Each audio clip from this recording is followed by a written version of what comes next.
Greetings, growers from around the world. Jordan River here with more GrowCast. Full spectrum, baby. Today we have Marybeth Sanchez on the line. We love Marybeth. She is in membership all the time. Have you missed her? She's on all the time. We haven't had her on the show in a while, though, the main podcast here. So she's back for Habitat September, and it's a great episode about climate control, dealing with heat, dealing with cold, and, of course, mulching. Big mulch episode coming at you. Before we get into it with Marybeth, though, shout out to AC Infinity, everybody. The best grow gear in the game. Code GrowCast15 saves you 15% at acinfinity.com. They've got the thick, sturdy tents with the thick canvas and the thick tent poles. The best tents in the game. They've got the fans that you need, the inline fans, the cloud ray oscillating fans now. Again, code GrowCast15 for 15% off. The best quality grow gear you can find. They've also got lights and scissors and pots and hangers and so much more.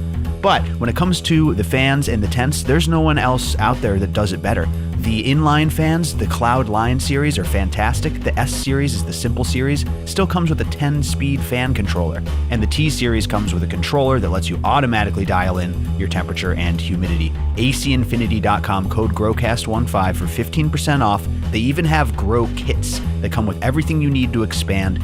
Get that second veg tent, get that second flower tent you've been thinking about. Save with the kit and use code GrowCast15, which now works on those kits, saving you extra money with the best gear in the game. acinfinity.com. They've been our partners for years. We brought these guys along a long time ago. They've really expanded and done a great job. acinfinity.com, code GrowCast15. All right, let's get into it with Marybeth. Thank you for listening and enjoy the show. Hello, podcast listeners. You are now listening to GrowCast. I'm your host, Jordan River, and I want to thank you for tuning in again today. Before we get started, as always, I urge you to share this show. Turn someone on to growing for the first time. That's the best thing you can do. And, of course, check out everything that we're doing at growcastpodcast.com/action. You can see membership there, the order of cultivation. You can see our seed company, a Living Soil Masterclass. We got one this weekend in Denver. Hope to see you there, Rocky Mountain chapter. Come and see what we're all about at growcastpodcast.com/action. What are we all about today? Well, this month it is Habitat September. We're focusing on environment and natural, holistic approaches to our habitat as a whole. And who better to have on the line today than the one and only Marybeth Sanchez? What's up, Marybeth? Woo! Yeah, well, we're having a fabulous, lovely, sunny, gorgeous day in the mountains up here. It's just like idyllic kind of today, so I'm knocking on wood because you don't dare say stuff like that during fire season, right? But all the fires that are going on are not near enough to be bothering me now, and there's no smoke in my way, so loveliness. And the fact you're talking about the environment stuff, and that's just like the main thing I'm into. That's what I was going to say. I'm sitting outside today, so if you hear any weird noises, let me know if they're terrible. No. You're all right. It's just the perfect time of the day to just sit here and it hasn't gotten brutally hot yet. It will later, but right now it's perfect. I've done my watering. Well, we joke about Marybeth's obligatory weather update, but in reality, it does kind of betray how in tune you are with nature, Marybeth, and your habitat. If I can just blow some smoke, Marybeth, of course, is in our membership Discord every single day. She's such a huge help with the members, and on GrowCast TV quite a bit. It's been too long since you've been on this show. So if you're a huge fan, of course, come and check her out. All that she does, the webinars with Dr. Zymes. Of course, follow her at MBSIPM on Instagram. But like I was saying, you are very in tune with your environment. It's where the seasons are and temperature and different natural occurrences or wildfires, like you said. These are things that you're concerned with in your daily life because you are so in tune with your environment. I just love that about you, Marybeth.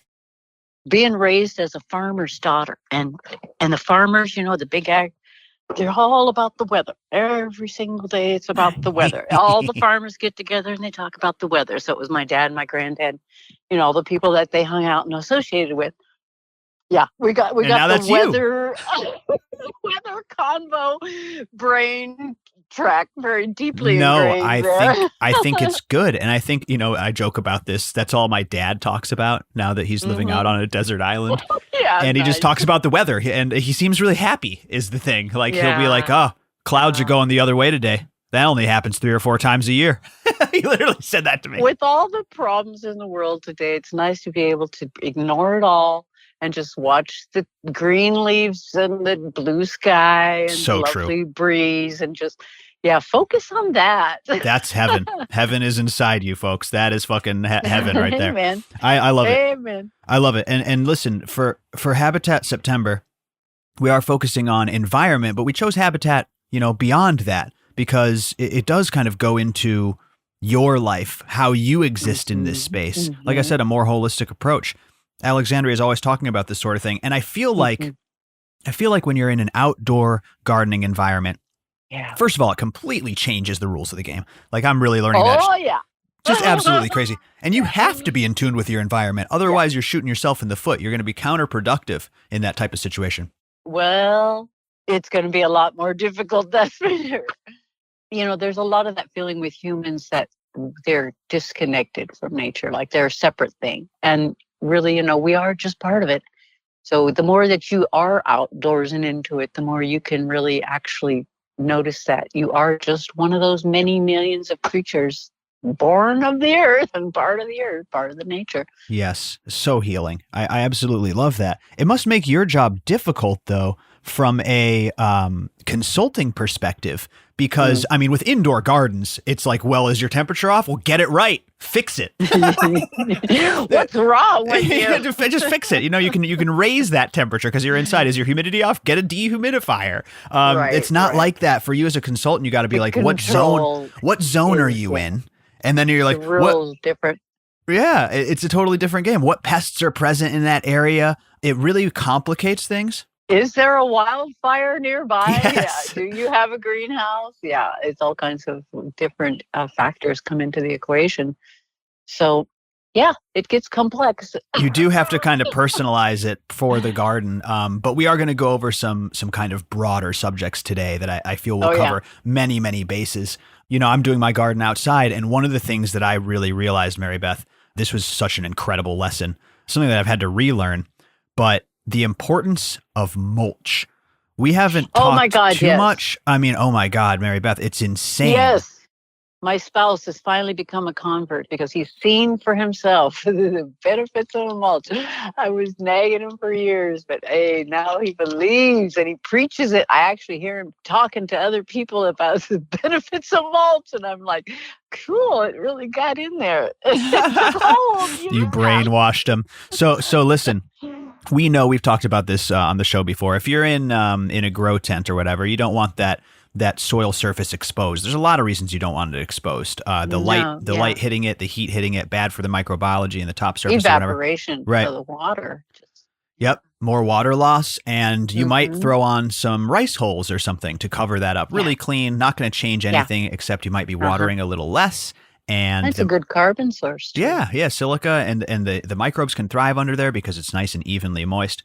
But outside is there's way more options and there's way more going on. You don't want to use rice hulls if there's any sort of wind because they're going to get kicked up by the wind. Well, there they go. That's not going to work. So then I go, okay, well, I want to grab some wood chips, right? I've seen wood chips as mulch before, but then you don't want to use certain kinds. And then these kinds are painted and treated or weird shit like that.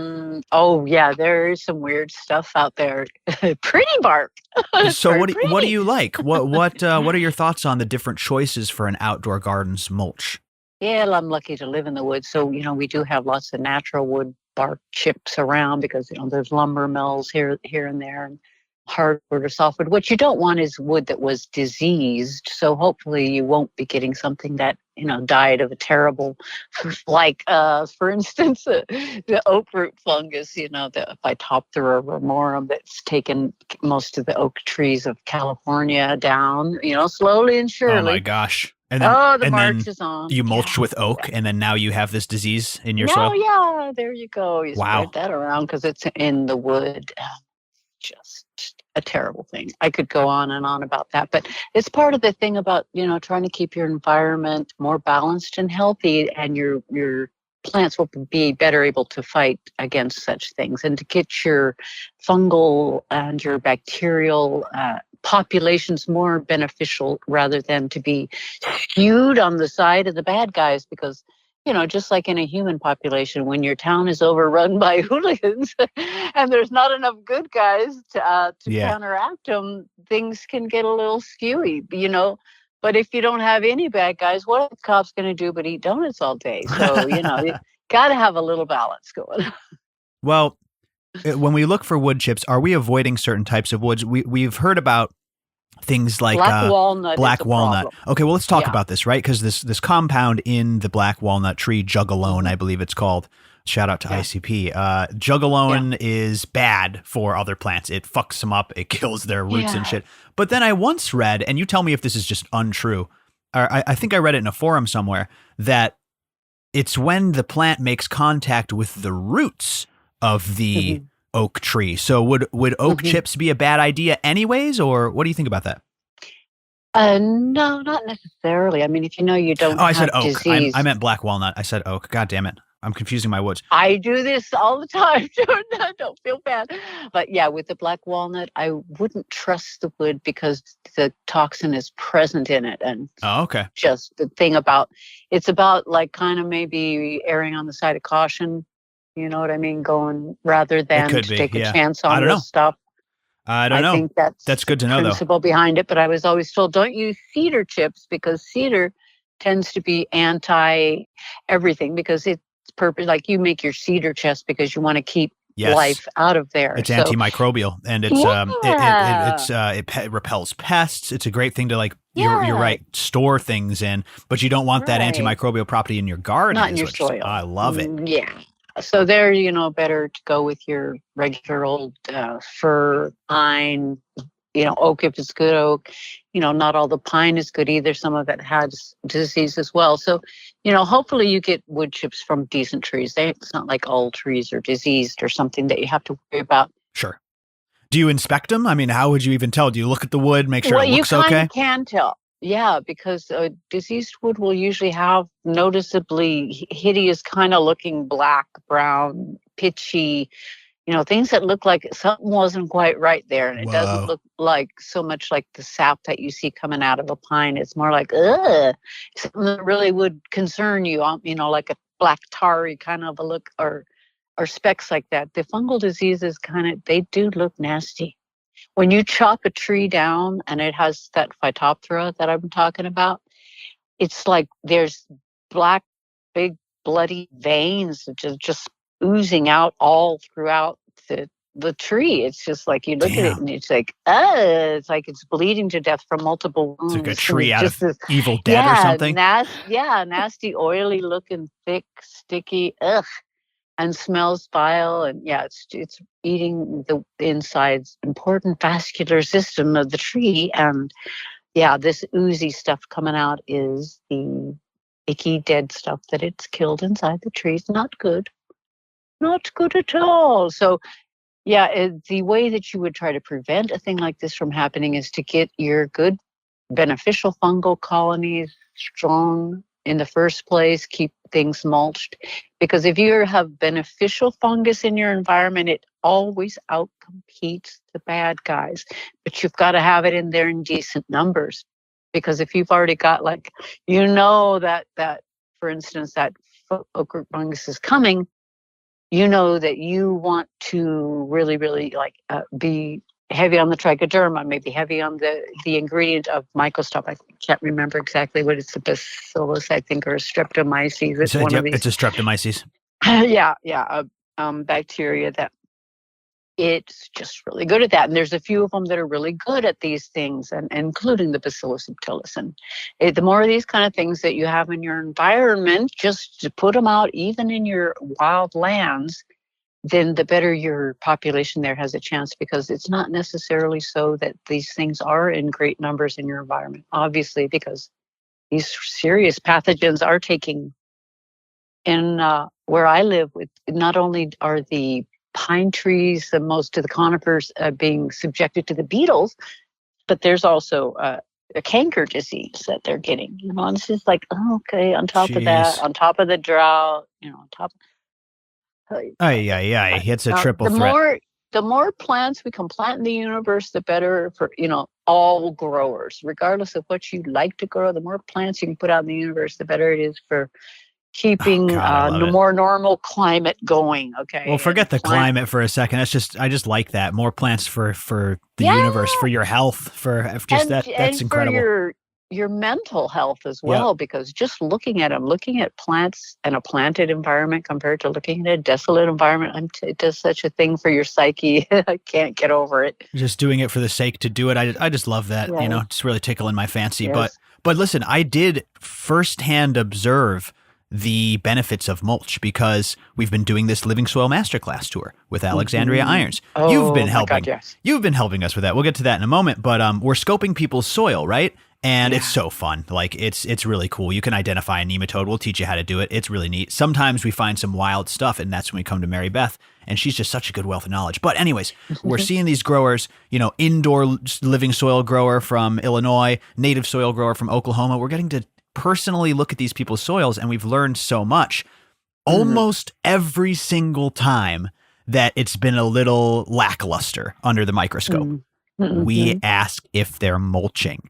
Often we ask during the class, but it's almost always the problem. Go home and mulch, we tell them. It's like an absolutely necessary step, especially if you're an indoor living soil grower and you're trying to get this thing to take in a new modified growing medium, and then you don't have anything covering it. You're really shooting yourself in the foot there. And again, when we see that the bacteria, there isn't like a dense river of bacteria flowing through the microscope, we ask first thing, is this mulched? So yeah, shout out to all the people who have come out to these classes, by the way. Absolutely love you guys. Denver this weekend, growcastpodcast.com/classes. We'll see how the Denver growers hold up. But the mulching seems to be like, it doesn't matter if they were a bottled grower or if they're adding their own compost or whatever. The mulching seems like one of the biggest things to keep that biology alive. Yeah, and the temperature correct, because I did a post recently where I was trying to show the difference in the temperature at the top of the mulch outdoors, and then when you move the mulch aside, and then take a reading of the temperature of the surface of the soil under the mulch, and then compare that to the surface of the ground that is unmulched anywhere around you. I mean, it's huge. It can be like 20 degrees difference, and your plants really notice, you know, when the soil is 150 degrees at the surface, there's not going to be any living biology at the surface. That makes a lot of sense. It's going to be way down, where it's maybe 100 degrees. They can deal with that. But Jesus, some of these temperatures are brutal. These days, we get a lot of heat in a lot of places. You know what I'm saying? If you're an outdoor summertime grower. So should we opt for lighter color pots too, if that's the case, you know? I would. That's why I like the Rain Science bags. The fabric pots and the fabric beds are so nice. I got a Smart Pot fabric bed out back. And the Smart Pots are nice because they're not made out of recycled fabric. And I like that it's a nice long bed, but that thing is black and it does heat up in the sun quite a bit. The white Rain Science bags are like cool to the touch. The fabric black isn't as bad as the black plastic, but it's still a lot hotter than they have tan ones in the fabric, but the Rain Science, those light plastic with the mesh kind of stuff, I think that's what you're talking about, the Rain Science. Yeah, the mesh grow bags, They are the best. Those are legit. They got the best for the air circulation, I think. I have good luck with those. They hold up nicely as well. They seem to deteriorate over time very quickly. They just sent a couple of living soil beds for giveaways for the members. Shout out for fucking Rain Science, code GrowCast. Thank of course. you, I love Rain those guys. Science. Yeah, they are good. The ones that I have had and used in the garden have always done well and are still holding up. Does take a little more watering. Like even the fabric pots hold a little bit more moisture, but once you get to a certain pot size, it really, I don't think matters as much. But in the 3-gallon Rain Science, you're going to need a higher fertigation than the 3-gallon fabric pots. I really did notice that difference. It just depends on what you like and what your climate's like. Yeah, and do remember that the more mulching you're going to do, that will improve that situation. But sometimes if you're outside, like what I've had to do sometimes outside is actually shade the sides of my pots. I like piled straw or some kind of shade cloth around the sides of my pots. Because I should do sometimes that. the sun was so freaking hot on the sides of the pots that you're literally baking your roots in there. That's fucking brilliant. Just brutal. Yeah, it helped. This will go right in with that. Can I kind of take you down my gardening journey, my outdoor gardening journey? I love it. We will be right back with our guest shortly, but before that, let me tell you about Pulse, everybody. PulseGrow.com, the industry leaders in grow room monitoring. PulseGrow.com, code GROWCAST for 10% off, save you some bucks. Pulse is the best way to monitor your grow room. They're awesome supporters of this show. They've got the Pulse 1 and the Pulse Pro. Now, let me tell you about the Pulse Pro. This thing is amazing. It is the ultimate grow room monitor, the last thing you'll ever need, and it tells you everything about your grow room. Not just temperature and relative humidity and whether or not light is on, but also crazy stuff like vapor pressure deficit, dew point. It has a spectrometer to tell you the spectrum of the light that it's receiving. It has a PPFD and PAR reader. It's got a CO2 reader. This thing is insane. It can handle temperatures up to 130 degrees. It'll give you a reading. It's splash resistant. It's got CO2 measurement, accurate CO2 measurement. It's got a 12-hour battery life and a power adapter. Works up to 10,000 feet in ideal conditions without structures or interference. And best thing about this, 30 days you have to return this thing if you're not satisfied completely, get your money back. Plus, it comes with a 1-year warranty for defects. You can't go wrong. PulseGrow.com, code GROWCAST for 10% off. Grab yourself a Pulse 1 if you just need to monitor and get alerts on your phone. Make sure you don't lose your crop that you put so much time in. Or go for the big boy, the Pulse Pro, and get all of the readings to completely understand and optimize your grow through data-driven strategies, everyone. PulseGrow.com, code GROWCAST. Thank you to Pulse. All right, everyone, let's get back to the interview. Let me do a little story time for you, GrowCast listeners. Yeah, I love that. Because, I've grown quite a bit of cannabis. I again, maybe you're a new listener to the show. I grew from 2010 to 2015 in Humboldt County as my job. I had a nice gray market room. I was growing with salts. I loved it. Wolfman taught me everything I knew. Good times. Anytime I pick up the cannabis plant, I can do well. So I say, hey, I'm just going to grow my veggie garden this year. I've grown a pepper plant in a pot, whatever. So we moved to Oklahoma, and now I'm setting up in the backyard. And man, growing veggies outside is so much different and harder than growing cannabis indoors. Like my cannabis run was great. I am still figuring out this outdoor thing. So this is the kind of the journey that I went down, and I hope that this helps you outdoor growers of veggies or cannabis.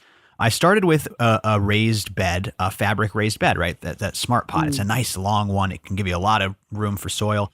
I went and grabbed some Home Depot style vegetable soil, put it in there.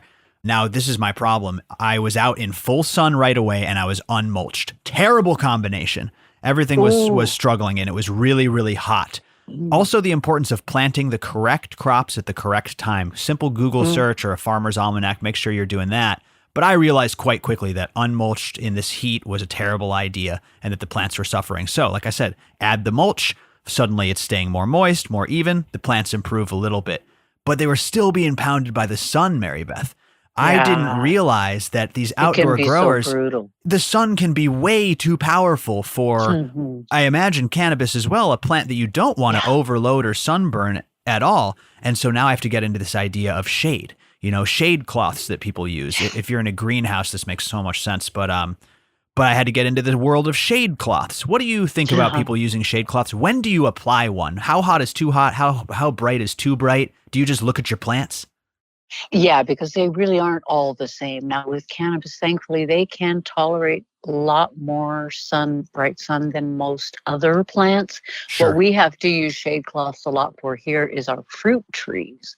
Fruit trees find it is hard to take it when it gets to be like over 100 or over 110 every day for days in a row. It's just brutal on them. And a lot of times your veggie crops, they can get fried. But certain things like tomatoes and squashes and corn, they can take a kind of incredible amount of heat because they evolved that way. In the hot sun, they will tend to look dead in the afternoon, but the next morning they're fine, even though you didn't water them. That's kind of what I noticed with squashes that were kind of growing wild, where like they had sprouted on their own and I paid no attention to them. I noticed that on their own, they would kind of go limp in the afternoon and they'd be just fine in the morning. And I hadn't touched them because they weren't really part of this stuff I was paying attention to. But it taught me stuff, how incredibly resilient their will to live and grow and cover the earth. Even the weeds, you have to be grateful if they're just trying desperately to cover the soil. And if you don't have anything on the soil, weeds will grow very quickly. But if you've got a good mulch on, you won't get weeds. And that's the Damn right. wonder, one of the wonders of mulch. I agree. Now here's the thing: you throw up a shade cloth. There's all these different percentages, right? It's a 50% Yes, shade cloth. It's a right. 25% shade cloth. How do you decide what percentage to go with? Right. And that's going to depend on, too, the tenderness of your plants and how Okay. much sun they want. Some, like I say, some things like the tomatoes and things, they're really sun lovers. They can do a lot. But some things, boy, they can take a lot of shade or they really prefer a lot of shade. And you'll notice because their color will fade and their flowers will fade and they will just kind of wither and go, "Ugh." But it could really make a difference too on where you are in your climate, because some places summers are much hotter than other No places. doubt. I'm And sure. I never saw a shade cloth up in Illinois. The hottest it would get right, was humid, but the hottest it would get in the 80s, yeah, 90s, never got to right, 100 where I lived, anyways. right, So I guess you're right. It just depends. Now, cannabis, it depends on where that strain comes from, too, right? Like you talk about different species correct. of plant, but then the Yeah, cultivar of cannabis is going to matter, too. particularly the sativa dominant strains, they really can take an insane amount of sun. Yeah. Yeah, unless you get into, I've never seen a temperature too hot for them. Let's put it that way. As long as your roots are cool, their canopy should be fine. And that's why I talk about, sometimes shading the sides of the pot, because the root temperature is going to be more important to a plant like a cannabis or a tomato than it is the canopy temperature. They So can true. actually take a lot of heat. We just had this conversation in voice chat. I love that. That's so true. Well, but like with the fruit trees, like I was saying, when we had a good year with fruit on the trees this year, the frost did us in. But anyway, we had years where the fruit literally baked on the tree as it was so freaking hot. And that's when we started to do the shade cloth thing. So we get fruit that wasn't pre-baked when we harvested it. That was like, what? I did not imagine such a thing could be possible, but it Pre-baked actually, fruit. yeah, you pick your apple and it's already baked. You're like, wow, this is not okay. That is too funny. That reminds me of a time where a cannabis grow room in Humboldt got way too hot and it fried the bud, but it was still really frosty. We made it into edibles and it was so good in edibles. It was unsmokable because it had gotten There so you go. toasty. But I think we Correct. I think we baked that thing on the tree. I think that we decarboxylated it a little bit and then it really made strong edibles, I'm telling you. So it's really funny. But no, so back to the shade cloth thing and back to my foils and my journey. I think a lot of Yeah. growers tend to swing too hard the other direction, right? Like, oh my God, putting mulch on helped. Now I got to get these things in the shade and like cool them down, put the AC right on them. Well, So here's what I did is I threw up the a roots, though, is really what you want to keep cool. okay. So that's what I'll be focusing on more. But what I did is I put up Mhm. a 50% shade cloth and it really helped at first when it was super, super hot out. Like, I mean, it really helped. I put it over the whole corner of the garden. I'm growing Yeah. green beans and tomatoes and all that. Oh, yeah. But I was watering quite a bit. I kept my watering schedule the same. I had sprinklers coming on that were kind of hitting the garden as well. I fucking ended up over watering. All my seedlings stunted, and I'm going, what's wrong here? Oh. Put my finger in the soil. It's quite wet all the time. Yeah. And what I did was, with 50% shade cloth and a mulch, I went from plants not being able to grow, and also it did Right. progress a little bit into closer to fall, although it's still very hot. Point is, Yeah. from applying mulch and shade, I went from a situation where it was way too hot and not enough to water to now I'm over watering. And I Correct. just took a day or two off watering yesterday and the day before. And today the plants are growing. Those stunted jalapeno seedlings finally made ground. Yay. I was over Yeah. watering though. What the fuck? Yeah. So clearly I'm swinging the pendulum too far, but again, this is all part of that balance and controlling your climate while Yeah. outdoors, optimizing your habitat in a situation where you don't really have a ton of control. More control than you might think though. Correct. And try to make your setup in such a way that it's flexible. Like, so when you want that shade cloth off, there's some way to do that without That's what I did. making it a big ordeal. That's exactly for what you. I did. I can now pull Yeah. back that shade cloth because I was like, am I going to buy another one and replace it with a 25%er? But what I decided is I'll take it off to expose them and have a little shady Yeah. area, and I'll put it back up to save them. So again, get a shade cloth. Bigger is better. Like, it's better to have too much. Uh-huh. I just folded mine back if it was a little too long to make the shape that I wanted. Could probably even cut them if you could find a way to kind of make sure they don't fray, tape them off or something, a little bit of tape on the corner. So Yeah. And they're pretty cheap on Amazon. And then don't go too heavy. I kind of wish I would have gotten a 30% shade cloth instead of a 50%, but I don't know. Yeah, especially if you're trying to grow veggies and things. That those higher percentages are more nice for, you and me to sit in the shade and not fry on a hot day if we want to be outside. But for the veggies, if you can go on the lightest shade cloth, you're just going to benefit them. So yeah, maybe a 20 or 30% would have been a better Yeah. idea. Yeah, in your vegetable garden. Maybe I will replace it then. I'm not sure. Well, one of these days, Jordan. Yes. Oh, God. No kidding. That's the famous... Autumn's almost here. You know what I mean? Famous last words. One of these days never gets done, and then they put it on my tombstone. Oh, man. So, yeah, that was my shade cloth journey from over-dried, fried hot plants to now overshaded, overwatered plants. Find that balance in between, folks. I've made the mistake, too, of moving a plant that I thought had too much shade in its life and was in a pot. So I moved it one day to a sunny spot. Oh, boy, was that a mistake. I should have done this like over winter because suddenly it was getting sunburned everywhere. It was completely sunburned. It really was not at all acclimated to the sun, even though it would have loved it had it been acclimated. But it was in full leaf, in full shade for a long time. And I just, all of a sudden, so if you're going to make changes, make sure they're not too abrupt and too extreme because the poor little plant will go into shock even if you thought you were doing it a favor. You know what I'm saying? Yeah, that is a good point. I didn't want to sunburn them when I pulled back the cloth. Exactly. Yeah, so and you just got to be wary of that. You wouldn't want to do too much all at once.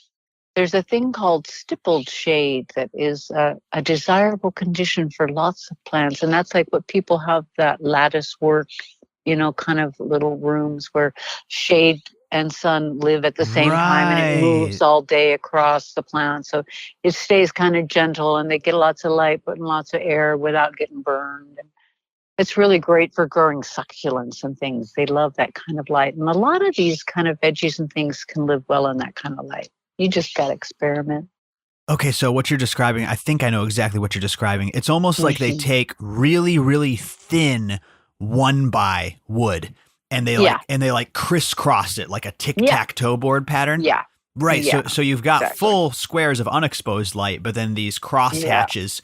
I have seen that before. Stippled shade, you said. Stippled shade. Stippled shade. And it moves all day. It was kind of mimicking as it would move under a tree, with light could filter through a tree just leaves. Perfectly. Yeah. Yes. And so it would hit just sometimes, but not constantly, That's brutally sick. all the freaking day long. And that's why I say it's really good for a lot of plants, like succulent plants that you want to be really green and lush and not looking really sunburned, but they do like a lot of heat and outdoor sunlight. But it's been discovered over time and experimentation that stippled shade is really ideal for them.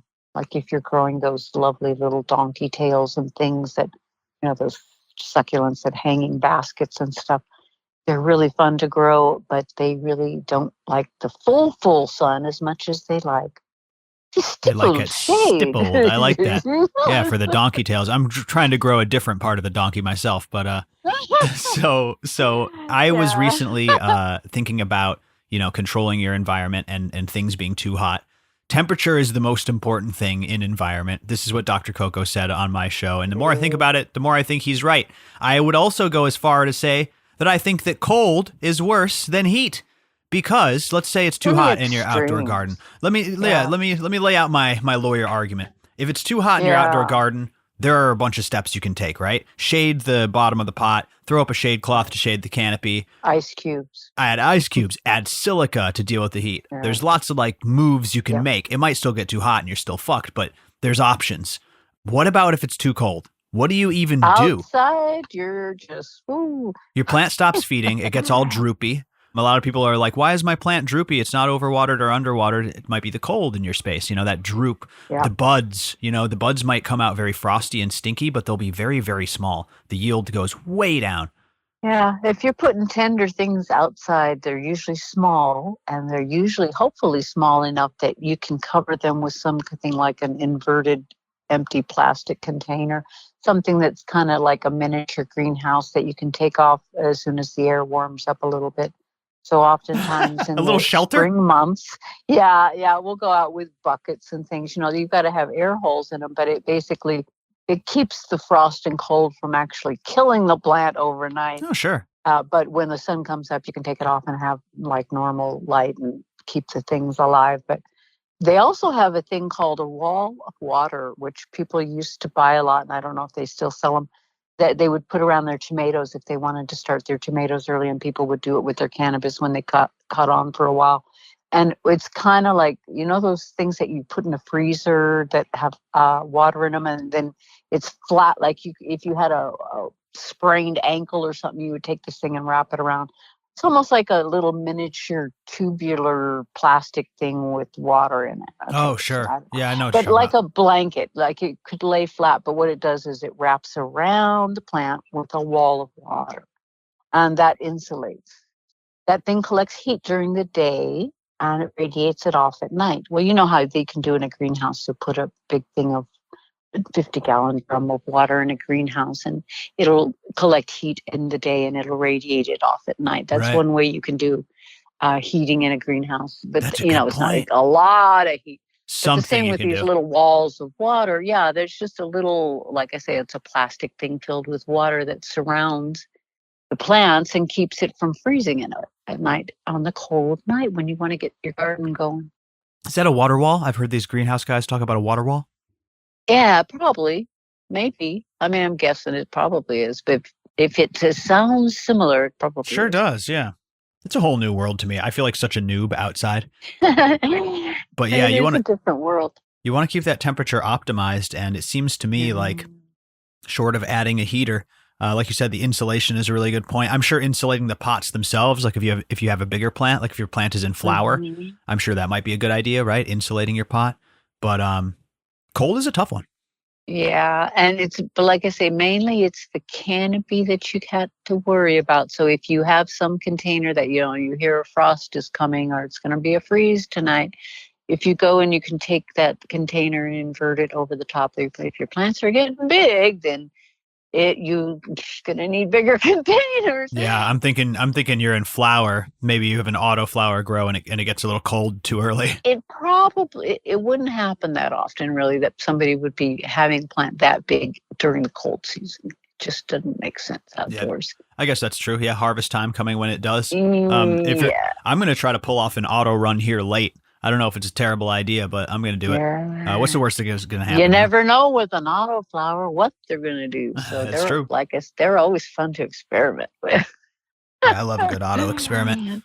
Test subjects, yeah. Shout out to Easy Days Cultivation for sending that awesome prize pack. Appreciate you, man. That was More very prizes for cool. membership. Yeah, a lot. He said he was going to send some seeds. He sent quite a bit. Yeah. Do appreciate that. Look forward to those prizes, members, over at the Order of Cultivation, our membership. So listen, we covered heat, we covered mulch, we covered shade, covered cold. Wetness and dryness is another one that I Oh, the same thing, the mulch, man. Just keep your soil covered because that's what's going to save you. The mulch takes care of all that, the temperature things. If you're getting a flood, if your soil is mulched, it's probably going to have a good fungal content and it's going to hold together. It's going to sponge up the moisture. It's not going to wash away. If you've got the mulch, you're in a drought, you're not going to have your soil dry up and blow away and turn to a cracked mess of, inhospitable cement. So now we've covered that too. The mulch. definitely. Mulch is your new religion, your new best friend. Mulch. The Church of Mulch. I love it. Everyone, mulch it up. I think what we worry about though with humidity in the later months is that bud rot, right? And I don't know if at that point you're just recommending things like Dr. Zymes, which are safe to use in flower and knockback. Yeah, well, air circulation is a really big deal. Oh, of course. So whatever you can do to keep that air moving, because a settling spore is your biggest enemy there. And if you're in a humid situation, especially, you really need to up your air circulation. And make sure you don't have plant parts touching other plant parts, and hopefully No touching. you don't have caterpillars going into your situation, because they will definitely like to go into the bud and make it rot from the inside. But sometimes it is just an outside humidity causing it. You're so right, outdoors, though. Yeah. When it comes to airflow, this is a huge point. If your climate is not optimal, there's nothing you can do if it's too moist outside. But if it is too moist outside, if it's too hot outside, if it's too whatever, the next best thing, the best patch, the best Band-Aid you can put on is extra airflow. Too hot in your tent, add extra airflow if you can't get that temperature down. Fucking too humid, add extra airflow. It's almost like, when you're in a heat wave, you can put a fan on you and it's not an air conditioner. It's not creating any cold air, but you'll notice that difference just from the air movement. And I truly feel plants are the same way. So good point on the extra airflow and again, making up for suboptimal environments with a little bit of extra airflow seems to help for sure. Yeah. Airflow and mulch. If your mulch is blown away, hold it down with something. Put pins on it. Put a net over it. There's ways. It can be done. It can be done. What about stone mulch? I know some people use lighter colors so it doesn't gather heat. Yeah. Yeah? No problems there? Yeah. I mean, it's still going to be retaining a lot of moisture. It's going to be a little bit hotter on the roots. It's not necessarily going to be brutally hot. It might be hot on the top and not necessarily underneath the stone mulch. So, it's probably, it's definitely going to be better than bare soil. That's for sure. Yeah, because some people do like aquarium stone with some different colors. Yeah. I'm not a fan of like the dyed bark because I forgot, I just don't know what they did to dye that bark, you know what I mean? Yeah, I don't want to put fucking yellow number 5 in my fucking soil. Yeah, some of it's kind of weird, but normal bark, and normal stone is beautiful to me. And it should be fine for the plants. One of the rules about not getting your stem rot with the mulch is to keep the mulch from touching the actual stem. Try to, you lay it on as thick as you want, and then you go back around your stems and you want it like at least a thickness of your finger from the mulch to the stem to just keep it from being wet and sitting on your stem and causing that lovely stem rot disease. Yes, that could definitely be asking for it. 100%. What about seedlings in a bed with mulch? Sometimes I worry that, those larger mulch chips are going to impede the seedlings. Are they going to grow around them? Yeah, you see stuff growing through cement. You be reasonable. Of course, if you've got giant chunks of stuff in there. I would recommend thought about, for seedlings, the little, finer stuff. But I have seen some, big pieces when I'm planting seeds and things, and I'll just hold that fucking log in there. That can go. Yeah, that one can go over here. It's just a little bit much. I got you. Push those to the edges. Let's be reasonable.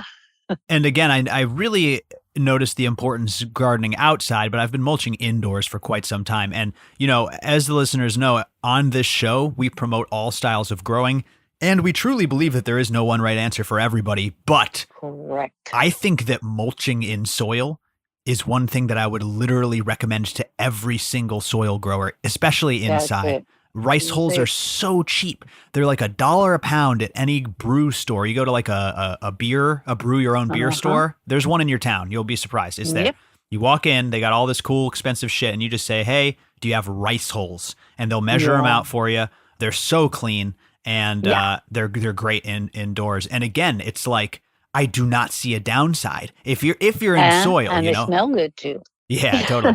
But I think that this is one of those things where it's like, it is truly a best practice. If you're growing in a soil setup, to have some sort of soil cover, whether that's a living mulch or rice hulls or something. But yeah, if your soil is bare, go ahead and throw on some rice hulls. If you're in cocoa and you're doing like a high fertigation thing, that dry off might actually be beneficial to your gardening style. I can't speak on that. I haven't done that personally. Well, I consider cocoa I've used it as a mulch itself. And in the way it drains, I mean, I wouldn't think you would need to mulch it because it is, like I say, such perfect drainage and moisture retention. Cocoa. That's interesting. I mean, outdoors, I mulched with it. I thought it was very, very excellent as an outdoor mulch in a certain garden. And it looked so pretty in the soil because it was, it's got that nice, even, blended, perfect construction shape.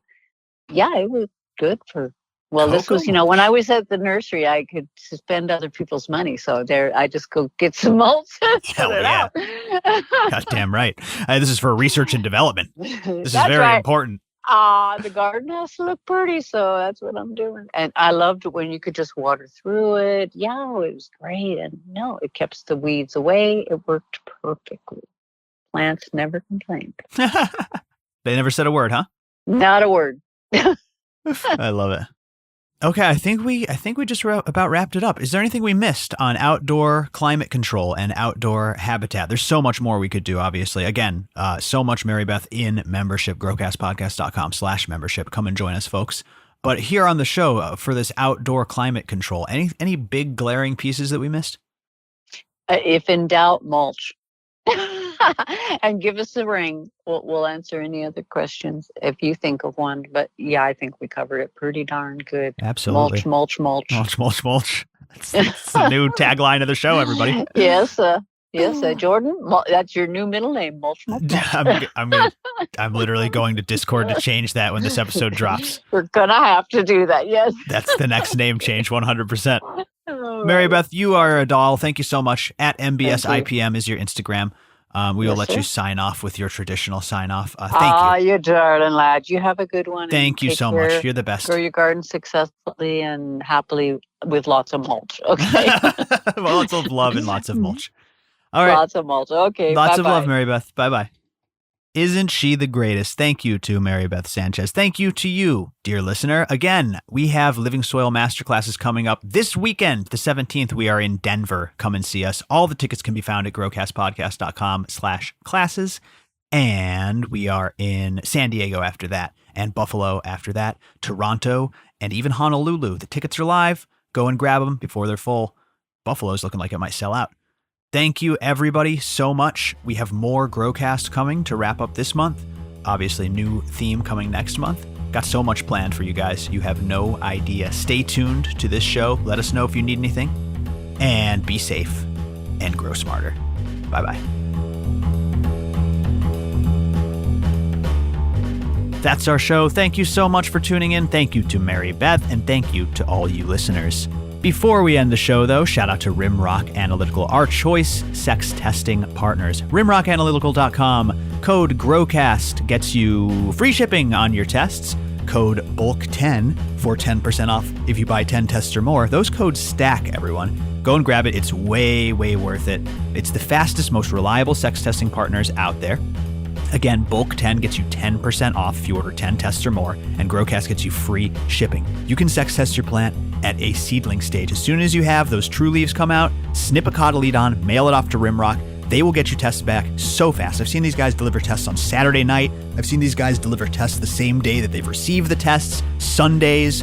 Rimrock Analytical has you covered. Use code GROWCAST. Use code BULK10 for 10 tests or more.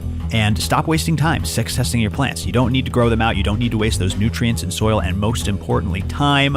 Don't fuck around with trying to clone them out to see what they are, and then the thing fails and it's fucked, and now you're halfway through veg. Just go to rimrockanalytical.com. Use code GROWCAST always. And members of the Order of Cultivation getting a special discount as well on their sex testing. We got member discounts back at growcastpodcast.com/membership. Thank you to Rimrock for your support. All right, everyone, that's all for today. I am going to head out into my garden. Thank you all for listening. Love you all. Have a good one out there. Bye-bye.